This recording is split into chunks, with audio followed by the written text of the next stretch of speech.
Welcome to humanity. This is our one. Whatever it takes, we got to say whatever it takes is what it took. This is Brock Lesnar, and you're listening to Fight Net Radio. Yo, hi, this is Sugar Ray Leonard, and you listen to Fight Net Radio. Ladies and gentlemen, it's time to listen to Fight Net Radio. Lee Harvey Oswald, what's your name? I know how am I supposed to know you? This is Frank Shamrock. You're listening to Fight Net Radio. Hi, this is Nia, the Knockout St. John. You're listening to Fight Net Radio, and there's no way I would ever touch Lee. This is Chuck Jackson. I am Stephen Bonner, and you're listening to Fight Net Radio. Dan Henderson, you're listening to Fight Net Radio. Everybody, welcome to Fight Net Radio, where Lee's burning every bridge there is out there. All right. Hi, this is Manny Pacquiao. I'll fight anybody on FightNetRadio.com. Hey, I'm the king of the world! Hold it, you're not that crazy. I'm a bad man! I took up the world! Hi everyone, welcome to Fight Net Radio, home of Andrew's empty house. You moved into a house without anything, Andrew. Yes. You didn't buy one with all the furniture and features? No, we're still getting flooring in the bedrooms, Lee. So the bedrooms are empty. The kids are still asleep. So I got kicked out to an empty room. Oh, but you have your own house. You know how many people listen to this show who don't have their house? By the way, welcome everybody to Fight Net Radio. Lee Honish, Andrew LaPache, talking about the world of boxing. If you are new to the show, let me explain the format, which I'm going to continue to do for several weeks because we've been off. The format is simple. We talk about boxing. Maybe at some point I will talk about MMA. Might even talk about pro wrestling. I don't know what this show Chinese is. rockets? Possible. Did you hear about with the Chinese? Did you hear about the rocket that came into our atmosphere? And hence, here is the diversion of the show. No, Andrew, tell me about the Chinese rocket that entered our atmosphere. Although I do have a backstory, I'd have to confirm it with a source. But yes, go ahead. Tell me about the Chinese rocket. I think it was Friday night or Thursday night. I was outside and I seen this, what looked like a airplane going through clouds. The only thing, Lee, is there was no clouds in the sky this night. It was really weird. I watched this thing fly over, and then I went and got my lady. I told her to come outside so she could see it. It was moving really slow, too. Had no idea what it was. I thought it was like an asteroid or something just crossing over. But going, even Christina said it was going really slow. Well, the next day, Chinese rocket. Don't worry, not an asteroid, just a Chinese rocket flying over our heads. Well, it gets crazier than that. What do you say when it's your fiance/girlfriend's brother? You're no relation to him yet, right? No, still brother. Okay, the brother of the dude that I'm having intercourse with. Does that sound better? I think he knows. I don't want to go out on a limb, but I'm pretty sure her brother knows that we're having sex. That's kind of part of the deal to living together. It was a Chinese. I'm looking at her. It was a Chinese rocket, right? Yeah, but his roommates thought it was a UFO. Okay, so they're firefighters, like the real deal, like up Northern California, right? Up by Visalia, the real deal, backwoods. Go rescue stupid 340-pound people who have heart attacks in the middle of the forest. Firefighters, okay? The hardcore dudes with chainsaws who, you know what I'm talking about. Yes, yep, I got it. And for those of you in the rest of the country, in California, we pay minimum wage labor to people to protect our forests.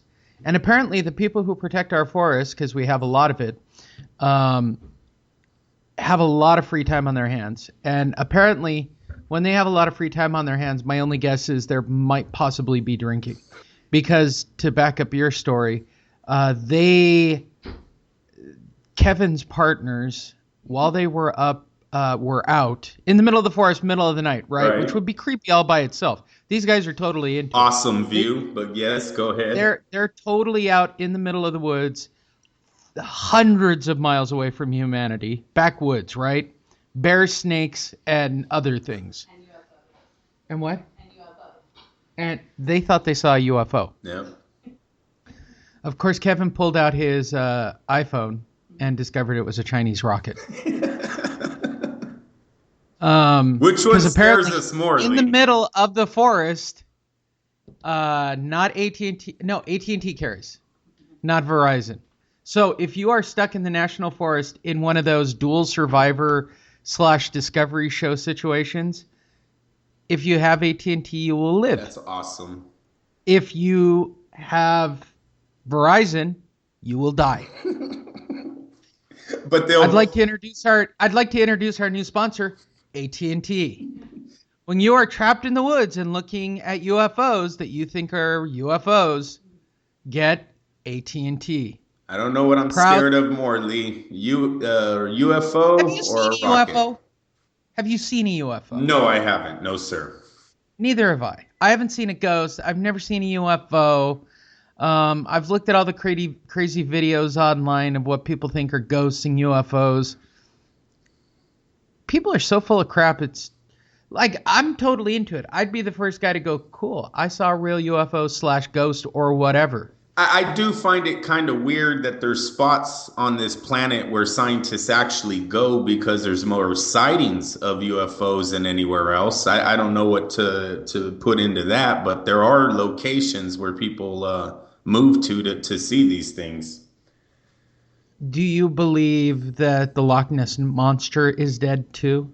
No, but I also do believe that there's things in the water that we haven't seen yet. And that's happening every day now as climate change and everything's happening to the oceans or pushing things up. I don't know if there's a Loch Ness Monster himself out there, but I wouldn't be surprised if we've seen something of that nature down here in the near future or so, or at some part of our lives, put it that way. I did see one time. I seen a sea creature. I seen one, Lee. Wow, where? That's a whole nother story. I was off in the Oakland Delta. Bay? No, I was off in the Delta by a PG&E plant. Go figure. Okay. For those of you who don't know PG&E, that's our energy plant down here. We know I shouldn't have been fishing around a place that's putting water back into the Delta from an energy plant, but I was. And one morning, it was just me, my grandfather, and two old men on one of those retirement club boats across the river from us. And something came out of the water, Lee. I could not describe it. I did not know what it was. My grandpa told me there are no camera phones at this time, people. My grandpa tells me, go get the camera. He had a camera in his car. I was not going to go get the camera, Lee. I knew I was looking at something. I didn't want to turn away.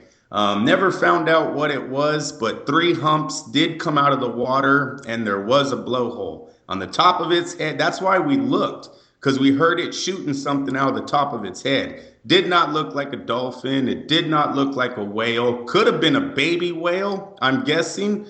They have went up our Delta before, but yeah, it was a weird morning for us.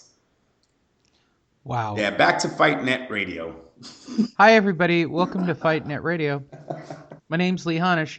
If it's your first time listening, last week we did 11 minutes on my trip to South Beach. This week we're talking sea creatures and oddities on Fight Net Radio. The format of the show is very simple. Andrew gives me a list of articles that he wants to discuss, certainly not me. And then he says something that sounds kind of what a writer / fan would talk about. And then I say something insulting and stupid that I think is funny about the particular article piece. If that's what you want to listen to for the next, half hour to an hour, you're in the right place. If you want more sea creature stop, you want to push stop on your broadcast right now. First 10 minutes is usually us talking Raiders, Chargers. Now I got the Rams. I got 2 teams now. Nice. I've been out to Vegas. They've got 5 sites for the Raiders. 5 sites, Andrew. 5 sites. You are moving. Oh, I'm okay with it. I'm okay with the Las Vegas move, Lee. Tell me Las Vegas wouldn't be the greatest thing ever. Yeah, no, that's why I'm okay with it. It's clear that Oakland, California does not want to do anything for the Raiders. Right now, there's rumors out that, or not even rumors, reports out that Mark Davis denied Ronnie Lott and his financial people on trying to get them a stadium here in Oakland. So I just don't see any more avenues for the city of Oakland. I do expect the NFL at some point to go ahead and allow the Raiders to move out. I just don't want it to be LA. Fuck you guys. No. Look, the Raiders in Vegas is cool for everybody. They get more of a mystique all the way. You'll be the worst team in the NFL. Lee, because your team will be trashed all the time. Yeah, for the Raider fans that don't want to see us leave Oakland, don't be surprised if the NFL makes Mark Davis leave that symbol here in the Bay Area. They will bring a team back in the Bay Area. The market's too big. It's just a simple fact that Mark Davis cannot finance any of his own stadium. He's too poor for this area. Put it that way. Go to Vegas. Oh, you don't build your own stadium. Like, there's only a few owners that have built their own stadiums. It's dumb. It's $1 billion. They usually have something for the pot. You know what I mean? It's like they don't. No, but look, if you look at Vegas, they're literally like I looked at a couple of the sites because I was interested. They're correct. And I actually went over. Here's the thing: they got plenty of room. They got plenty of area. Money. They got plenty of room to get into it. They got plenty of money. Those hotels would put up. You're telling me all of those casinos wouldn't pony up $1 billion to make the best stadium in the NFL appear? MGM would be all over it. Yeah, no, I totally agree. Just to put their name on it, they'd pony up $1 billion for the exposure. I would suspect the city of it would be called the Las Vegas Arena, just so that people got the name placement. It would be huge for tourism. You couldn't buy. It's the #1 sport in the world, for God's sakes. Yep. It's a no-brainer. They couldn't throw enough money at this project. They're bribing people as we speak to make this deal happen. Like, it's just happening. Dubai money will come in. Las Vegas is tied into that. I mean, yeah, they got a lot of avenues Now we can do the show, Andrew. We actually got to the 12-minute mark of talking about anything but boxing. There you go. Now the show can happen. So I'll say it again for those listening. If you just want to listen to us chit-chat for the first 10 to 12 minutes of the show, we're done. Now I'm probably going to say insulting things about Adonis Superman Stevenson, and we're going to talk boxing.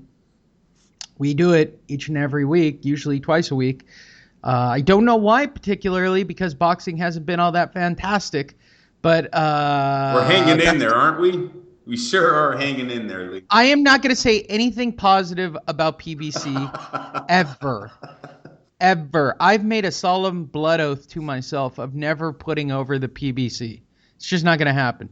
Which takes us to news of the week. No, we're at fights of last week. Brought to you by nobody. That's right, nobody. Go into your local retailer and buy a big package of nothing, spend nothing, and enjoy nothing. For all 80 people in Andrew's family who listens to this show, that's a good joke. It was clean. Consider yourself lucky. Adonis Superman Stevens gets KO over Williams in 4-round Friday night on Spike TV. WBC light heavyweight champion Adonis Superman Steven, 28-1, 23 KO, scored a sensational 4th-round KO over WBC number 8 rated challenger Thomas Top Dog, obviously not very top dog, Williams Jr., who was 20-2 with 14 KOs on Friday night in Canada. Stevenson dropped Williams in the first round, which I saw. Made the rounds pretty quick. Good action in round 2 with both fighters landing big shots. More big shots by both in round 3. Williams was momentarily rocked, but then came back strong with a furious toe-to-toe action in the 4th round before Stevenson laid him out with a KO, 4th-round KO. A short left hand ended it. Time was 2:54 of round number 4. It was the 7th successful defense for Adonis. Nobody really calls me Superman Stevens. Yeah, not looking too super anymore with the list of opponents he's been taking on. And you can add Thomas Top Dog Williams to that list. Good fight. Exciting fight, Lee. I probably knockout of the year. It's definitely going to be on the list. Great punch. Problem is,